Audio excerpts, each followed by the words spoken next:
LA 한인타운 인근 윌셔와 후버 코너에 노숙자 임시 쉘터 건립안이 최종 확정됐습니다. 확정된 계획안에 따르면 윌셔와 후버 코너의 현 테니스장 부지 외에도 허브 웨슨 시의장의 지역구 사무실이 위치한 웨스턴 애비뉴와 18가 인근의 주차장 부지에도 노숙자 수용시설이 들어서게 됩니다. 공영라디오 NPR은 어제 트럼프 행정부가 해외 지역 이민 서비스국 사무소들에 대한 폐쇄 준비에 착수했다고 보도했습니다. 합법 이민도 위축되지 않을까 우려됩니다. 현재 이민 서비스국은 서울을 포함해 중국 베이징과 광저우, 인도의 뉴델리, 독일의 프랑크푸르트, 이탈리아 로마 등 20개국에 총 23곳의 해외 사무소를 두고 현지에서 영주권 및 시민권 심사 등의 업무를 처리하고 있습니다. 유명 연예인과 부유층들이 입시 컨설턴트에게 거액을 주고 자녀들을 명문대에 부정 입학시킨 사건과 관련해 여기에 연루된 학부모가 무려 760명에 달하는 것으로 드러났습니다. 미국 대학 입학을 원하는 중국인 학생들을 위해 돈을 받고 대리로 토플 시험에 응시해왔던 중국계 유학생들이 연방당국에 체포됐습니다. 트럼프 대통령이 어제 보잉 737 맥스 기종의 미국 운항을 중단한다는 발표가 나온 가운데 미국의 항공산업 위상의 추락을 우려하는 목소리도 나오고 있습니다. 가장 먼저 중단을 발표한 중국을 유럽이 따라가자 결국 트럼프 대통령이 밀렸다는 분석입니다. 연예계의 총체적인 범죄 행위가 밝혀지기 시작한 불씨 역할을 한 버닝썬 나이트클럽 사건과 관련해 박상기 법무부 장관은 경찰이 연루됐다는 보도도 있고 해서 사건을 서울중앙지검으로 이첩시켜 수사할 계획이라고 밝혔습니다.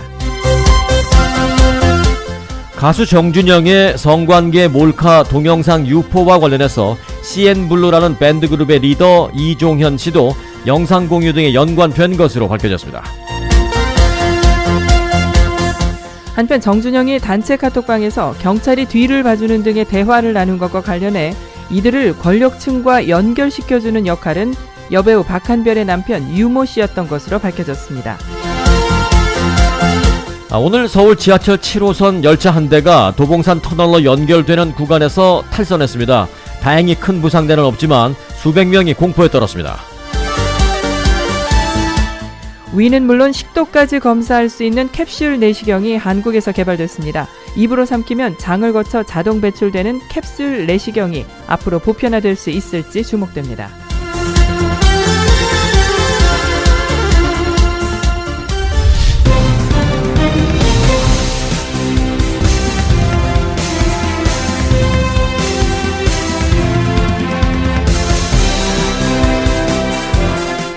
여러분 안녕하십니까, 송봉훈입니다. 안녕하십니까, 승기선입니다. 2019년 3월 14일 목요일 위코리아 뉴스쇼입니다. This is an ABC News special report. Now reporting, David Muir. Good afternoon, I'm David Muir, and we come on the air at this hour because there is breaking news. The president announcing just moments ago that there will be an emergency order to ground all of those 737 MAX 8 planes. There had been a lot of concern about this after the crash in Ethiopia and the crash just months prior involving the same kind of plane. As you know, these jets have been grounded all over the world, including the UK, Germany, and France. And again, President Trump moments ago announcing they will ground those jets right here in the United States. 네, 중요한 얘기 다 나왔습니다. 보잉 737 맥스. 자, 트럼프 대통령의 목소리가 지금 나오고 있는데 잠시 들어보겠습니다. Let's listen. Thank you very much for being here. I know that you've all been following the terrible tragedy of the Ethiopian Airlines crash this weekend. Tragic. The FAA is prepared to make an announcement very shortly regarding the new information and physical evidence that we've received from the site and from other locations and through a couple of other complaints. We've had a very, very detailed group of people working on the 737-8 and the 737-9 new airplanes. We're going to be issuing an emergency order of prohibition to ground all flights of the 737 MAX 8 and the 737 MAX 9. 네, 두 가지 기종이죠. 737 맥스 8, 737 맥스 9 두 개의 기종의 미국 내 운항도 트럼프 대통령이 행정명령으로 중단시켰습니다. 굉장히 디테일한 그런 증거들도 있다. 그리고 그 737, 8, 9 기종에서 일한 많은 사람들로부터의 리포트도 많이 받았다. 그걸 근거로 해서 이렇게 했다라는 걸 보면 분명히 뭐가 있긴 있는 모양이다라는 생각이 듭니다. 일단 그와 더불어서 주목되는 것은 737, 8과 9 기종에 대해서 사고 2번이 잇따라나자 중국을 시작으로 해서 유럽 전역, 프랑스, 그리고 UK, 영국 등등이 잇따라 운항 중단을 발표했는데 유독 캐나다에 이어 이제 미국만이 운항 중단을 발표하지 않고 있었습니다. 왜냐하면 보잉이 미국의 대표적인 항공기 제조 회사이기 때문에 마지막 보루였기 때문에 그렇습니다. 하지만 중국을 시작으로 필두로 계속해서 운항 중단되는 이 사태를 미국이 정치적인 이유만으로 그냥 버티고 있을 수만은 없었던 모양입니다. 분명 뭐가 있긴 있는 모양입니다. 보잉 737 맥스 기종에 대한 운항 중단 조치를 세계 40여 개국이 내린 가운데 트럼프 미국 대통령이 백악관에서 안전은 가장 중요한 관심사라면서 운항 중단을 직접 발표했습니다. We're going to be issuing an emergency order of prohibition to ground all flights of the 737 MAX. 미 연방항공청은 위성사진 판독과 사고 현장 조사 결과를 운항 중단 조치의 이유로 들었습니다. 지난해 추락사고가 난 라이언에어 소속 같은 기종 항공기와 이번에 사고가 난 에티오피아 항공 여객기가 사고 직전에 비슷한 이상 움직임을 보인 게 확인됐다는 겁니다. 운항 중단은 시기상조라던 캐나다도 해당 기종 운항 중단을 선언했습니다. 보잉 737 맥스 8 기종을 몰던 조종사 2명이 자동 항법 장치 작동 중에 급격하게 고도가 내려가는 걸 경험했다는 미 언론들의 보도도 이어졌습니다. 사고 항공기의 블랙박스는 프랑스로 보내져 분석 작업에 들어갈 예정입니다. 이런 가운데 에티오피아 항공 측은 지난해 라이언에어 사고 직후 보잉사가 추락 방지 시스템의 운항 지침을 추가로 보내왔었다고 밝혔습니다. 결함 가능성이 예고됐고 관련 교육까지 했다는 겁니다. 또 지난달 베트남 북미 정상회담 때 보잉 737 맥스 기종 100대를 주문했던 베트남 항공사 비엣젯은 상황을 면밀히 살피고 있다면서 계약 파기 가능성을 내비쳤습니다. 한편 올해 이 기종을 국내로 들여오려던 대한항공과 티웨이 항공은 안전이 확보되기 전까지는 운항을 하지 않겠다고 밝혔습니다. KBS 뉴스 이하경입니다. 네, 보잉 737 맥스를 대규모로 들여오려던 한국 내 항공사들도 비상에 걸렸습니다. 일단 사고 원인이 명확해질 때까지 운항은 미루겠다는 입장을 내놨습니다. 이에 따라서 오래된 항공기를 바꾸거나 새로운 노선에 이용하려던 계획에도 차질이 생기게 됐습니다. 대한항공과 티웨이 항공 등은 보잉 737 맥스 8을 들여오더라도 안전이 확인될 때까지는 실제로 운항하지 않겠다고 했습니다. 올해 국내에 들어올 예정이었던 보잉 737 맥스 8 항공기는 모두 14대입니다. 대한항공이 6대로 가장 많고 TA항공과 이스타항공이 각각 4대입니다. 대한항공은 5월부터, 티웨이 항공은 6월부터 들여올 예정이었습니다.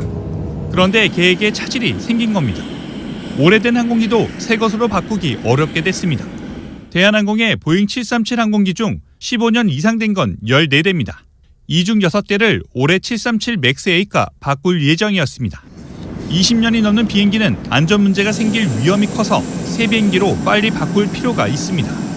이스타항공은 새로 취항하려던 부산 싱가포르 노선을 기약 없이 미루게 됐습니다. 지금 있는 737 항공기로는 승객을 다 태운 상태로 부산에서 싱가포르까지 갈 수 없기 때문입니다. 737 맥스 8은 지금 기종보다 비행거리가 1000km가량 더 길어서 가능합니다. 같은 노선을 여러 항공사가 경쟁적으로 운영해야 항공권 값도 떨어지는데 소비자 입장에선 손해를 보게 된 셈입니다. 국내에서 이 기종을 가장 많이 주문한 건 제주항공입니다. 2022년부터 50대를 들여올 예정이었지만 안전 문제가 먼저 해결돼야 한다고 입장을 밝혔습니다. JTBC 박여우입니다. Just talk now with a friend of mine who's actually flying 777 in Ethiopian. He was on the holding point just behind them. just before they took off.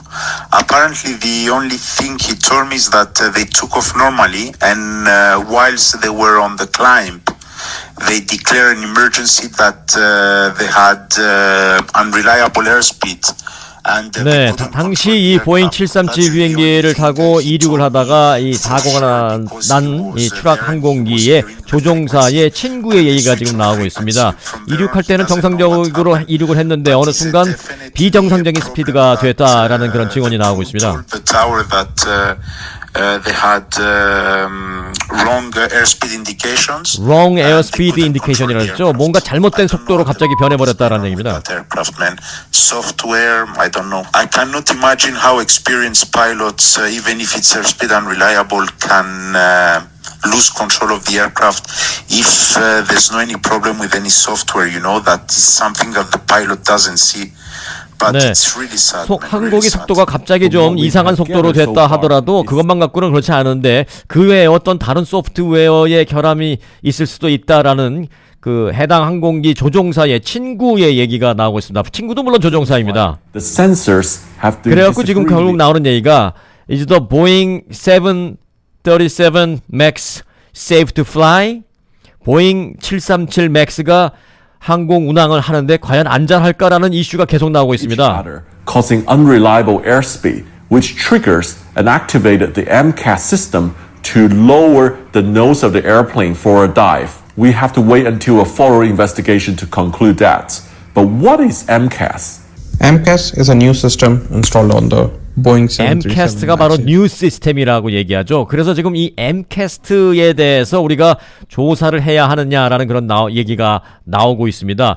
보잉 737 맥스는 뒤에 맥스라는 이름이 붙은 이유 중에 하나가 연료 효율을 지금까지 나와 있는 어떤 여객기보다 가장 효율적으로 연료를 적게 쓴다는 얘기죠. 만든 그런 항공기로 알려져서 많은 항공사에서 대거 지금 이 보잉 737 맥스를 이미 주문 예약을 해 놓은 상태인데 아마 그 부분에 있어서 문제가 있지 않을까라는 얘기가 지금 나오고 있습니다. MCAS 얘기도 지금 나오고 있고요.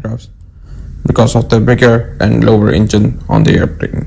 물론 이 MCAS가 이 연료 효율과 꼭 관계되는 것만은 아닌데 MCAS 문제 때문에 그 항공기가 이륙 후에 갑자기 비정상적으로 고개를 떨구는 그런 현상을 일으키기도 한다라는 얘기를 하고 있습니다. 자, 일단 결국은 이번 추락 사고는 기체 결함으로 결론이 나는 것으로 지금 현재 무게가 실리고 있습니다. 아울러 이 베트남의 경우는 해당 기종 구매 계약 이행을 전격 보류한다라고 말했고요. 러시아 등 여러 국가도 사고 기종과 유사한 구조, 이 보잉 737 맥스 9에 대해서도 운항 중지 명령을 잇따라 내리고 있습니다. 앞서 들으신 대로 트럼프 대통령도 백악관에서 기자회견을 내고 미국인을 포함해 모든 사람의 안전이야말로 가장 중요한 사항이기 때문에 보잉 737 맥스 8 맥스 9 기종에 대해서 이륙을 즉시 금지한다라는 긴급 행정명령을 내리기도 했습니다. 트럼프 대통령이 웬만하면 미국의 항공 산업의 위상을 떨어뜨리기 싫어서 또 두 번째 이유는 중국이 가장 먼저 보잉 737 기종의 운항 금지를 했죠. 그때 중국이 미국 비행기이기 때문에 보란듯이 한 것이 아니냐라는 분석도 있었습니다만은 중국에 이어서 베트남, 인도네시아, 호주 그리고 유럽의 전 나라도 계속해서 잇따라 운항 금지를 내리자 트럼프 대통령이 결국은 이번에는 밀렸다라는 분석이 나오고 있는데 정치적으로 밀린 것을 떠나서 결국은 트럼프 대통령 책상에 무언가 보고서가 올라갔는데 그 보고서를 읽은 트럼프 대통령 결과적으로 정치적인 걸 넘어서서 이건 운항 금지시킬 수밖에 없다라고 판단을 할 만한 어떤 중요한 보고서가 구체적으로 올라갔을 것이다라는 분석이 제기되고 있습니다. 다음 소식입니다. 학부모들은 특정 학교를 원했고 나는 연문을 만들어줬다. 이게 무슨 말인지 아시겠습니까?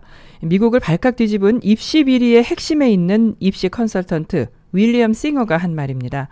이 연문을 만드는데 시험의 달인도 동원됐습니다. 고득점을 보장해주겠다면서 뒷돈을 받고 하버드대 출신의 또 다른 컨설턴트를 고용해서 대리 시험을 보게 했습니다.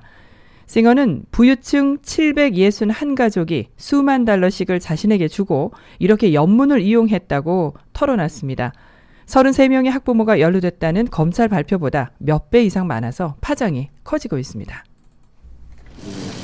싱어는 수험생 학부모에게 자신을 믿으라고 했습니다. 광고에도 직접 나와 원하는 학교에 갈 수 있다고도 했습니다. The payoff for me is knowing that these kids found the right place to go to school and they feel great about themselves, that they're empowered to be successful.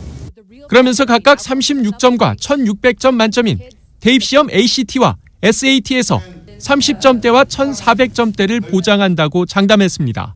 고득점의 비결은 대리시험이었습니다. 하버드 출신의 마크 리델이 대신 시험을 치렀습니다. 실제로 매번 만점에 가까운 점수를 받아줬습니다.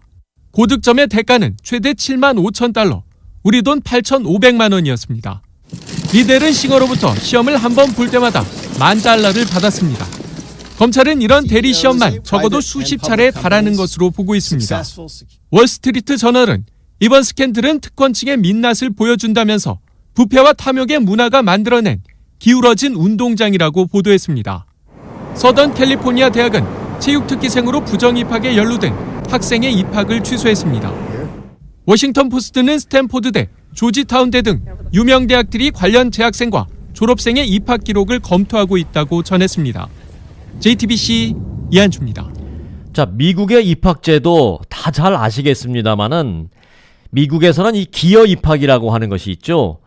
돈을 내고 그 기여를 해서 입학하는 게 있습니다. 이 미국의 돈 내고 입학하는 기여 입학은 불법도 아니고요. 숨어있는 비밀도 아닙니다. 일부에서 끊임없이 물론 비판이 제기되고 있기는 합니다만은 이 제도를 사악한 불평등으로 간주하는 분위기는 사실 그리 크지 않습니다. 그런데 돈 내고 당당하게 기여 입학하지 왜 이렇게 몰래 이런 식으로 부정 입학을 했을까라는 궁금증도 제기되고 있습니다. 자신의 학력이 아니라 부모 덕택에 하버드, 스탠포드 등 명문대에 입학하는 사람들은 극히 일부분입니다만은 또 그래야 할 처지에 매우 제한적인 사람들로 간주돼서 사회적인 위화감이 지금까지는 없었습니다. 이 기여 입학에 대한 위화감이 사실은 지금까지 없었습니다, 미국에서. 그런데 이렇게 부정 입학을 하는 거 보면 지금까지는 이 기여 입학에 대한 위화감이 크지 않았지만 최근에는 안 그런 것 같다라는 얘기입니다. 미국 사회도 언제부턴가 마치 한국을 닮아가려는 듯한 소위 스카이캐슬 사회 조짐이 보이기 시작했다라는 것입니다. 마침내 미국 전체가 그래서 거대 입시 부정 파문에 빠지고 만 것입니다. 미국 사회란 아이비리그 같은 명문대학 출신이 아니더라도 세상을 뒤바꾸는 인재들이 쏟아져 나와서 그 무서운 나라가 바로 미국이다 라는 말이 있었지만 최근엔 그게 아닌 그런 현상이 나오고 있습니다. 최근에는 명문대학을 미국도 따지는 것이 아니냐라는 그런 사회적인 분석이 지금 제기되고 있습니다. 미국 사람들도 이제 판에 박히고 찍어낸 듯한 그런 경력에 몰두하는 경향이 나타나고 있는 게 아니냐라는 분석이 이번 사건 이후에 어제 오늘 제기되고 있는 그런 전문가들의 분석입니다. 오늘 날씨 전해드립니다. 남가주족 오늘은 바람이 많이 불겠습니다. LA 카운티 해안가와 다운타운 LA, 샌퍼난도 밸리, 벤츄라 카운티, 오렌지 카운티, 리버사이드 카운티, LA 카운티 등 남가주 대부분 지역에 오늘 오후 1시부터 바람주의보 발령된 상태고요. 오늘 북동풍이 20에서 30마일로 불면서 45마일의 돌풍이 예상됩니다. 바람주의보는 토요일까지 이어지겠습니다. 남가주의 오늘 낮 최고 기온은 어제보다 조금 오르면서 68도에서 72도 예상되고요. 밤 최저 기온은 47도에서 50도입니다. 그리고 이번 주말은 맑은 가운데 낮 기온은 주말까지 계속해서 오르면서 80도까지 오르겠습니다. LA의 오늘 낮 최고 기온은 70도, 내일 74도, 토요일 78도, 일요일 80도입니다. 그리고 다음 주에는 수요일에 비가 오면서 기온이 60도 중반대로 뚝 떨어지겠습니다. 오늘 다소 강한 바람이 불고 있는데요. 운전에 각별히 유의하시기 바랍니다. 지금까지 날씨였습니다.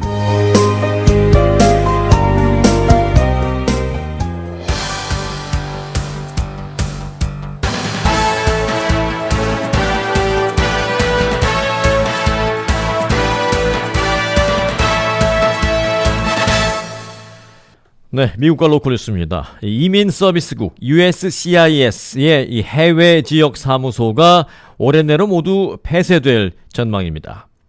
USCIS는 어제 트럼프 행정부가 해외 지역 USCIS 사무소들에 대한 폐쇄 준비에 착수했다고 전했습니다. 현재 이민 서비스국 USCIS는 서울을 비롯해서 중국의 베이징, 그리고 광저우, 또 인도의 뉴델리, 독일의 프랑크푸르트, 이탈리아의 로마 등 20개 나라의 총 23곳의 해외 사무소를 두고 있습니다. USCIS 해외 사무소는 현지에서 영주권 심사, 시민권 심사, 이민 관련 서류 처리, 그리고 난민 지원과 국제 입양 등의 업무를 처리하고 있습니다. USCIS 측은 어제 이 전 직원들에게 이메일을 보내 곧 해외에 있는 사무소들을 폐쇄하고 관련 업무를 미국 내 사무소나 국무부 그리고 영사관 등으로 이관할 계획이라며 이를 위해 해당 부처와 사전 협의를 현재 거치고 있는 중이다라고 밝혔습니다. 현재 이민서비스국 해외 사무소의 경우 쿠바 지역 사무소는 이미 폐쇄됐고 러시아 모스크바 지역 사무소는 오는 29일에 문을 또 닫게 됩니다.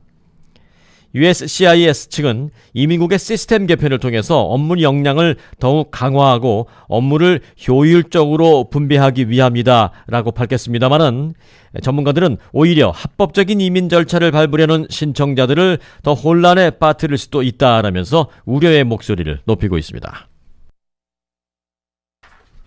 미국 대학 입학을 원하는 중국인 학생들을 위해 돈을 받고 대리로 토플 시험에 응시해왔던 중국계 유학생들이 연방당국에 체포됐습니다. 연방검찰은 지난 12일 LA와 샌프란시스코 등지에서 여러 차례에 걸쳐 반복적으로 토플 시험에 대리 응시해온 중국인 등 6명을 적발해 이들 중 5명을 체포했다고 밝혔습니다. 나머지 1명은 현재 타이완에 거주 중인 것으로 알려졌습니다. 검찰에 따르면 이들은 지난 2015년과 2016년 미국 유학을 위해 토플 점수가 필요한 중국인 학생들을 대신해서 2차례에서 5차례까지 토플 시험에 대리 응시해왔습니다. 이들에게 토플 대리 응시를 부탁한 중국인들은 현재까지 19명에 달하는 것으로 나타났습니다.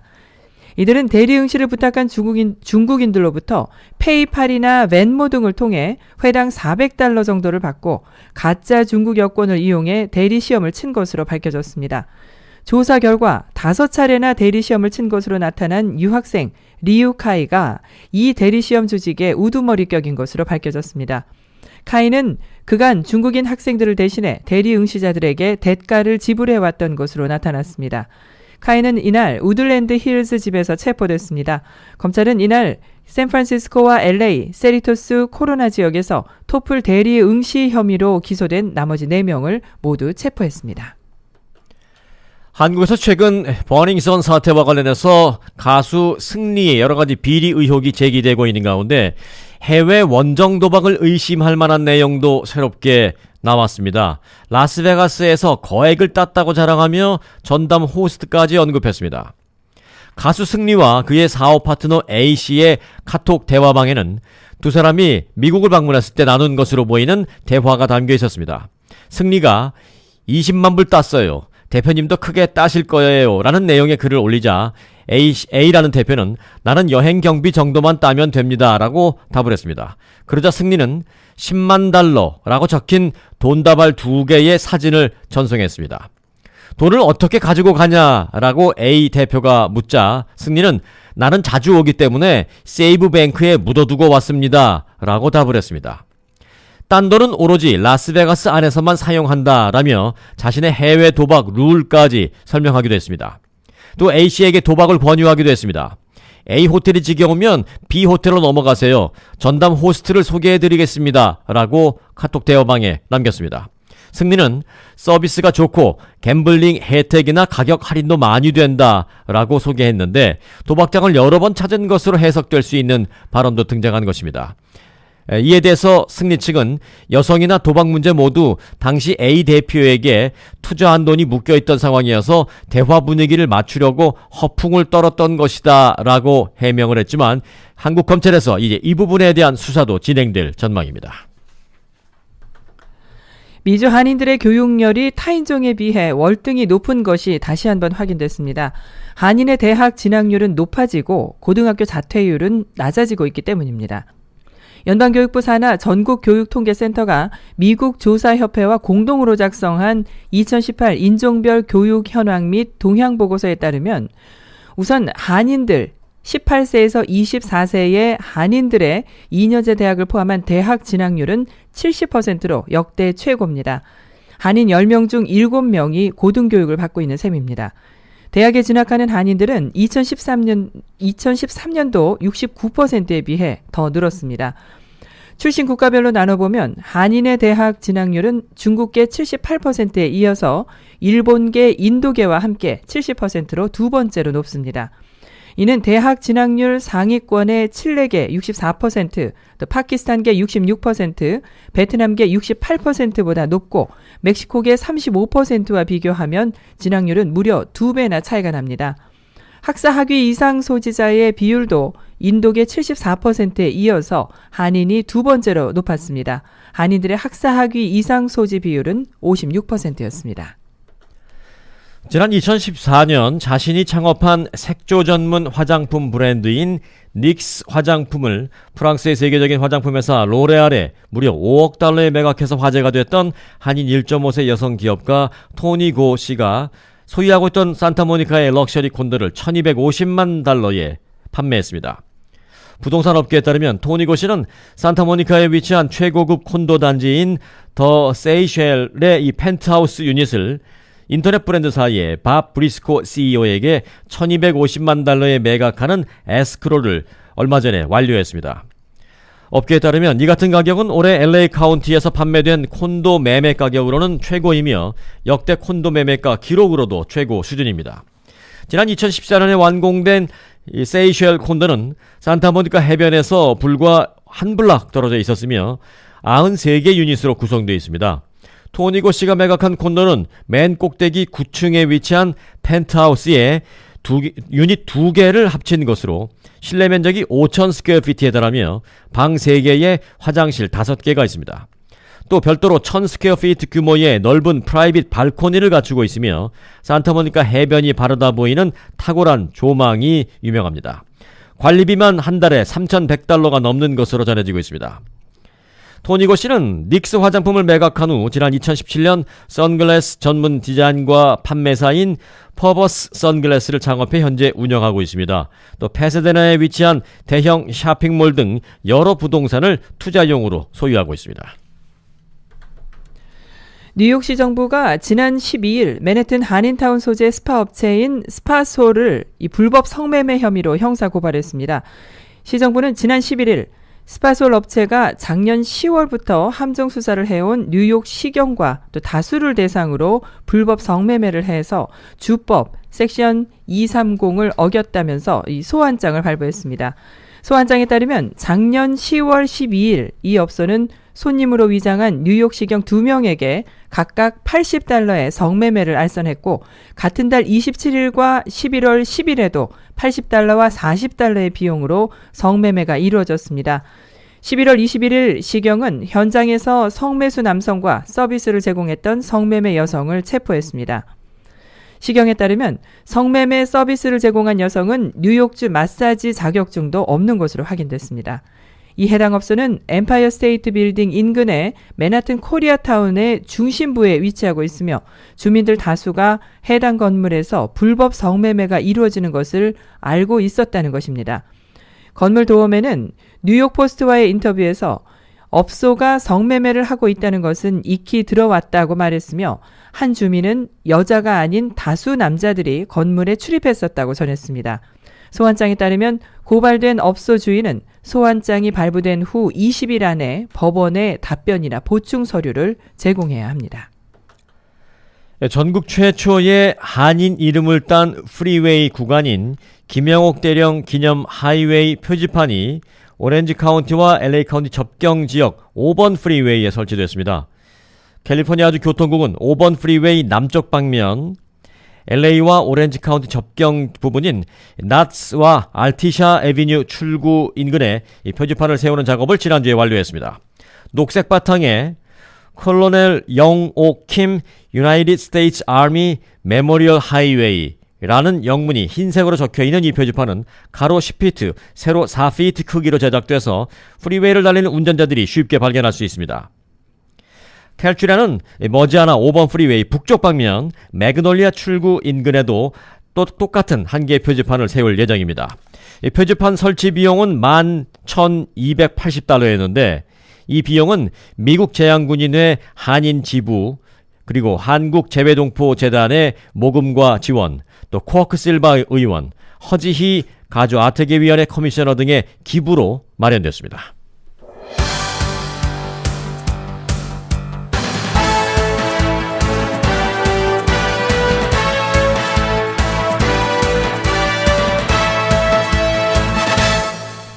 이 시간은 위코리아 실리콘밸리 지사의 마이크 홍 지사장이 보내온 실리콘밸리 소식입니다.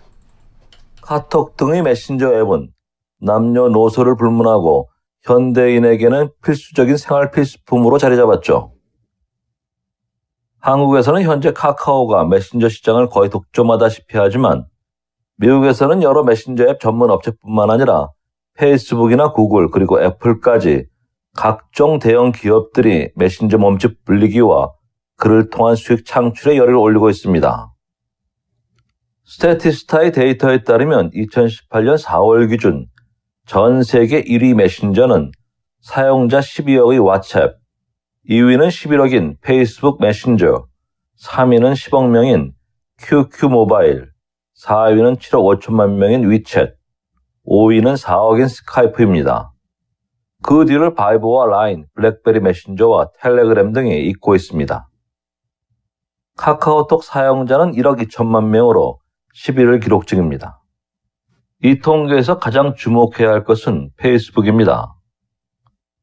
각각 1, 2위를 차지하고 있는 왓츠앱과 페이스북 메신저가 모두 페이스북 소유이기 때문이죠.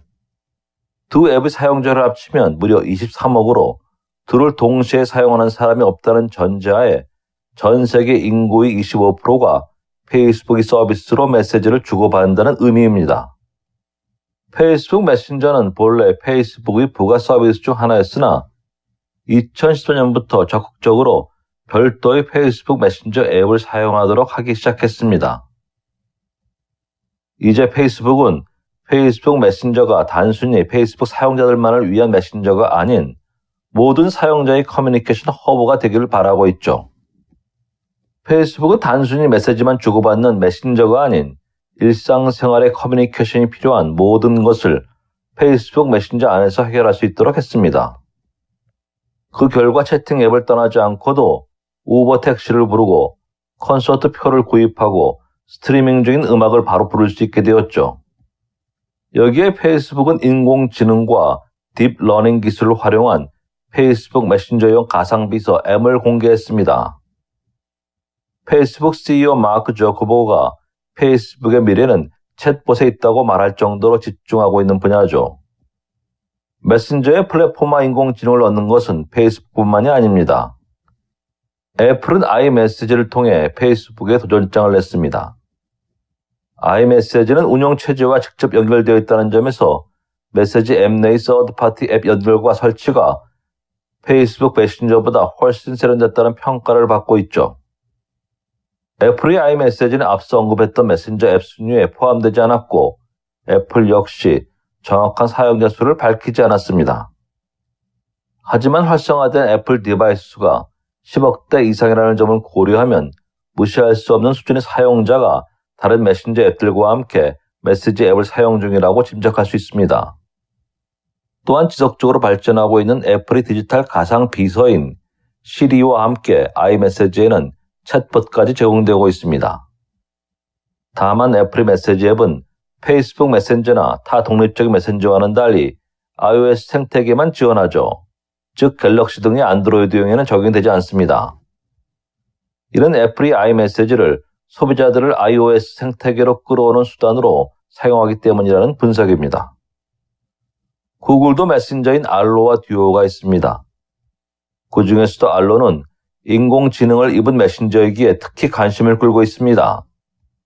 받은 메시지를 분석해서 제시된 답장을 선택할 수 있고 같은 행사에서 공개된 구글 어시스턴트를 통해 앱을 끄고 다시 메시지 앱을 보지 않아도 대화에서 언급된 음식점을 예약할 수 있습니다.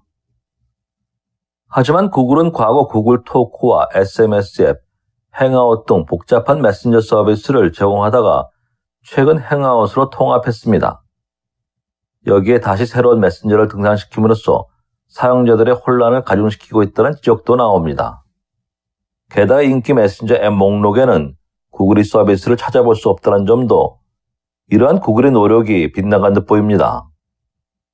이 밖에 독특한 기능으로 10대들에게 인기가 높은 스냅챗과 중국 기반의 QQ 모바일과 위챗 등 독립 메신저 앱들도 고유의 특성을 내세워 사용자를 확보하기 위해 노력 중입니다. 하지만 이들에게 남은 과제도 있죠. 그것은 돈을 벌어야 된다는 수익화입니다. 메신저는 그 어떤 것보다 사용량이 많지만 그만큼 사용자들이 광고에 침범당하지 않고 싶어하는 영역이기도 합니다. 기존의 온라인 서비스 수익 모델로는 매출을 일으키지 못한다는 의미이죠. 과연 페이스북이나 애플, 구글, 그리고 기타 독립 메신저 앱 업체들이 향후 어떻게 수익을 창출할지 관심이 모아지고 있습니다. 실리콘밸리에서 마이크 홍이었습니다.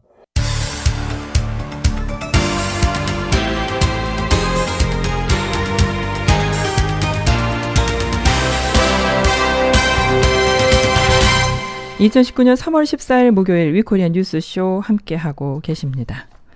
5.18 관련 소식 이어드리겠습니다. 5.18 광주에 대한 새로운 증언이 나왔습니다. 헬기 사격은 없었다, 있었다 하더라도 1980년 5월 21일은 아니다. 지난 11일 광주법정에 섰던 전두환 씨 측의 주장입니다. 딱 21일을 찍어서 아니라고 얘기하고 있죠. 그런데 21일 헬기 사격이 있었고 그날 전두환 씨도 광주에 있었다는 이런 증언을 JTBC가 확보했습니다. 당시 광주에서 미군 정보부대 요원으로 활동했던 김용장 씨로부터입니다. 여기 왔습니다. 헬기로 왔습니다.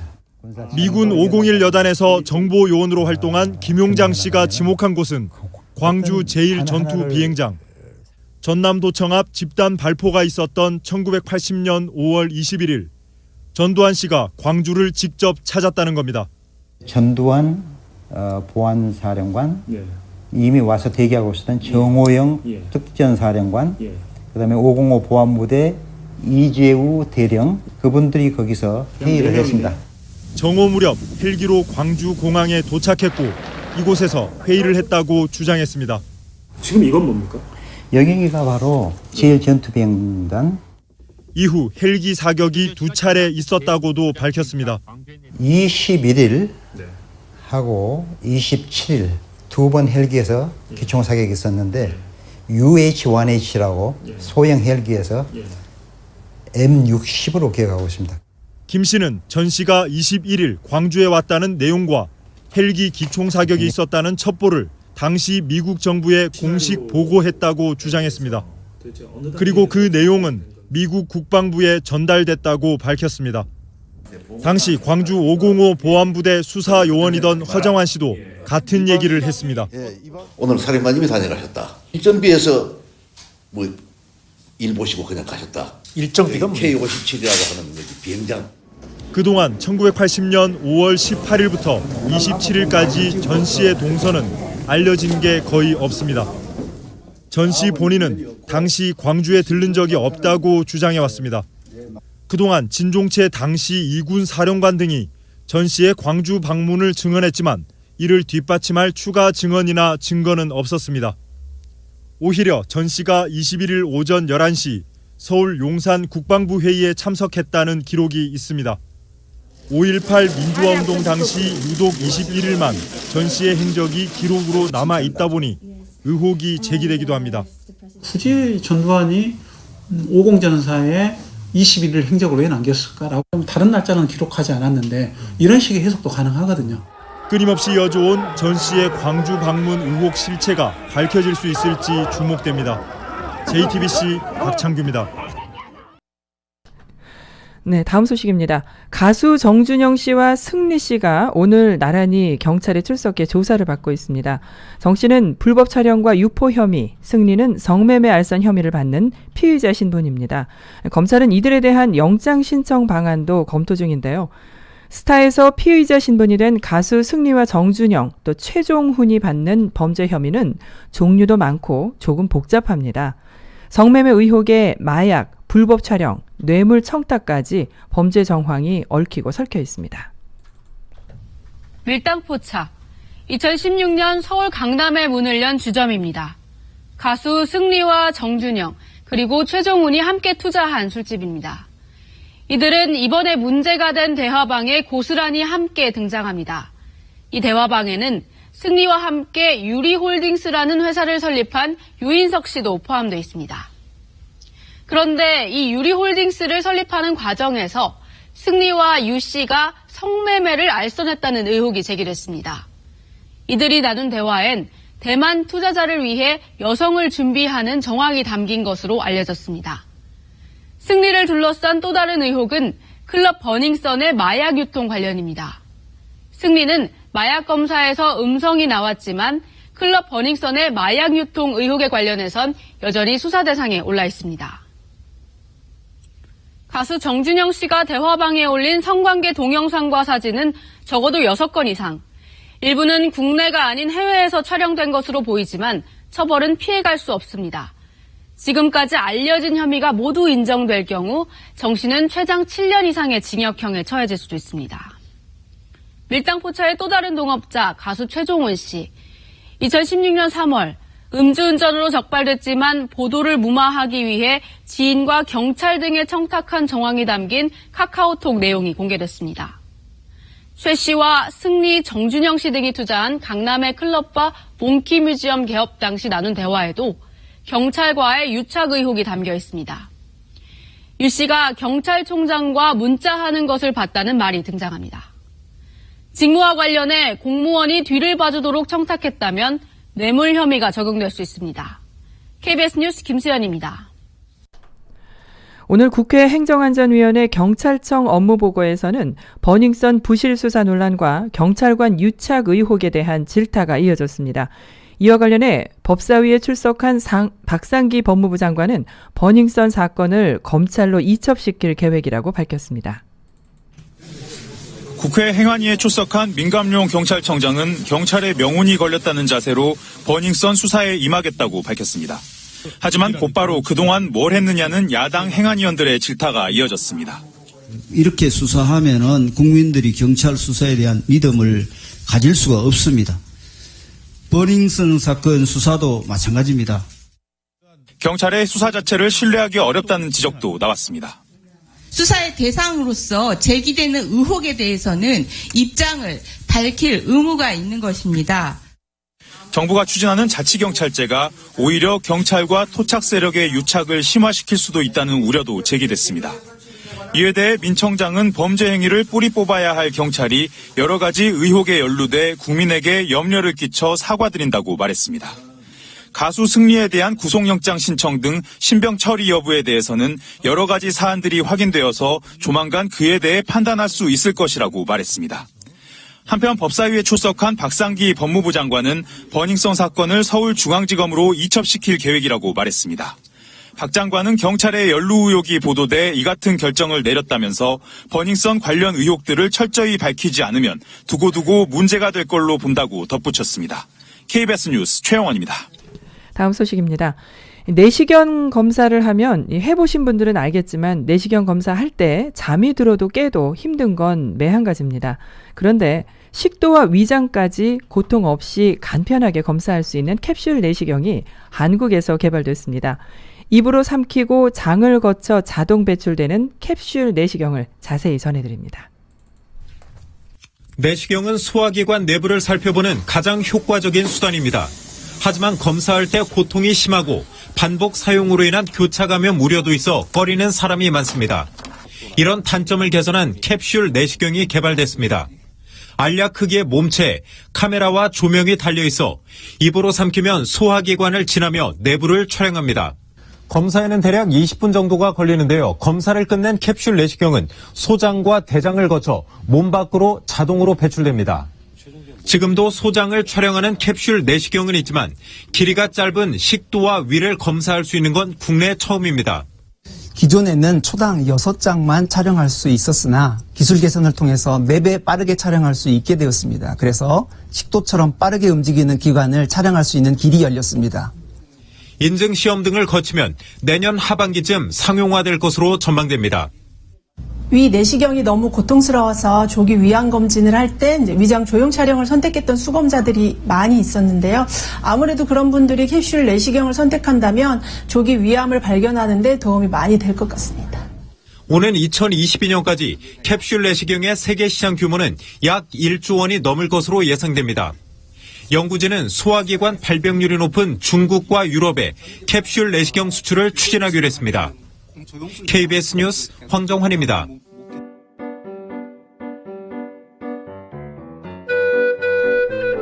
이어서 LA 최고의 교육 전문가 데이지민의 교육 칼럼입니다. 안녕하세요. 교육전략가 데이지민의 교육 이야기입니다. 네, 오늘은 공부를 왜 해야 할까요? 라는 주제를 가지고 부모님들과 말씀을 좀 나눠보도록 하겠습니다. 학교라는 곳에서 생활을 하면서 또 공부를 하면서 내가 어떻게 살아가야 하는지에 대한 방법을 배우기 위해서 저는 공부를 해야 한다고 생각을 합니다. 나를 알아가기 위해서는 학교에 가야 하고 또 그것이 바로 공부를 해야 하는 목적입니다. 나를 발견하기 위해서는 공부를 해야 합니다. 예전에 제 컨설팅 학생 중에 이제 9학년 때부터 바이오 수업을 들은 학생이 있었는데요. 바이오 선생님이 자꾸 개인적인 사정으로 수업을 빠지시고 그러다 보니까 이제 섭 선생님이 주로 수업을 하다 보니까 가르치고 배우는 것이 없었습니다. 근데 박사학위를 또 가졌다고 나름 프라이드가 있어서 그런지 또 시험은 또 어렵게 출제를 하셨습니다. 참 이런 선생님들을 만나면 학생들이 많이 힘들어하는데요. 그래서 이제 제가 동네 생물 전공하는 이제 대학생을 개인 튜러로 연결을 좀 해주고 나름 수업이 어렵고 재미가 없어도 인내를 가지고 열심히 하도록 이제 1년 내내 격려를 좀 해주었습니다. 개인 튜러를 하면서 너무 잘 따라가고 또 그 과목을 좀 흥미로워하지는 않았지만 그래도 다른 학생들에 비해서 또 수업 시간에 강의를 어려워하지 않는 편이어서 그나마 다행히 잘 마무리를 할 수가 있었습니다. 네, 그 학생이 4년 후에 탑 아이비리그에 진학을 했습니다. 여기서 이제 잠깐 아이비리그 학생들에 대해서 말씀을 좀 드리면요. 그 학생들은 공부에 대해서 주로 편식을 하지 않는 편입니다. 책임감과 성실성 그리고 학생으로서의 어떤 의무감으로 모든 과목을 성실히 해냅니다. 자신이 좋아하는 과목은 당연히 무조건 잘하고요. 싫어하는 과목도 배움에 열정이 있기 때문에 열심히 인내하고 참으면서 공부를 해 나갑니다. 그래서 좋은 학교 성적을 유지할 수도 있는 것이고요. 좋은 것을 잘하는 것은 쉽습니다. 근데 하기 싫고 어려운 것을 끝까지 마무리하는 것은 상당히 어렵습니다. 그래서 끝까지 또 해내는 학생들은 그 대학에서 큰 크레딧을 받는 거라고 생각이 듭니다. 그 학생이 이제 대학에서 사회학을 전공하고 우연히 과학 수업을 이제 한 개를 듣게 되면서 고등학교 때 그렇게 생물학이 별로 재미없고 어려웠는데 그때 공부를 대학에서 하면서 의외로 내가 과학을 좋아하고 있구나 깨닫게 됐다고 합니다. 그 학생이 지금 와서 저한테 하는 말이 지금까지 공부하면서 제일 도움이 된 수업이 바로 9학년 때 그렇게 헤매면서 들었던 바이오 과목이었고 또 그 불성실한 선생님을 만난 것이 어떻게 보면 행운이고 그때 튜러를 받으면서 힘들게 스스로 공부했던 것이 어떤 원동력이 되어서 지금 이렇게 탑 대학원에 진학해서 공부를 하면서 연구원으로 즐겁게 일을 할 수 있다는 말을 저에게 하더라고요. 네, 공부를 잘하는 똑똑한 머리를 가진 학생들이 있다는 것은 분명 사실입니다. 근데 그 결실을 맺기 위해서는요, 머리나 재능으로만 되는 것은 아닙니다. 결국 무엇인가 해내는 사람은 똑똑한 사람이기보다는 끝까지 책임감을 가지고 성실히 해내는 사람입니다. 미켈란젤로가 그 달걀을 그렇게 수천 번씩이나 그렸다고 합니다. 그리기 쉬운 그 달걀을 왜 그가 그렇게 수천 번이나 그렸을까요? 네, 공부도 마찬가지입니다. 공부를 하면서 기본기를 다져가면서 공부를 편식하지 않고 스스로 자신을 훈련하고 내가 누구인지를 알아가는 과정인 것입니다.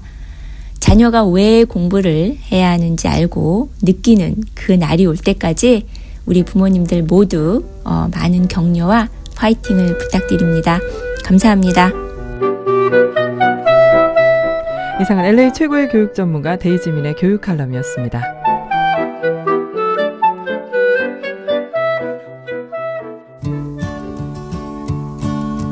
How many roads must a man walk down before 네, 지금까지 진행의 승기선, 송봉훈이었습니다. 고맙습니다.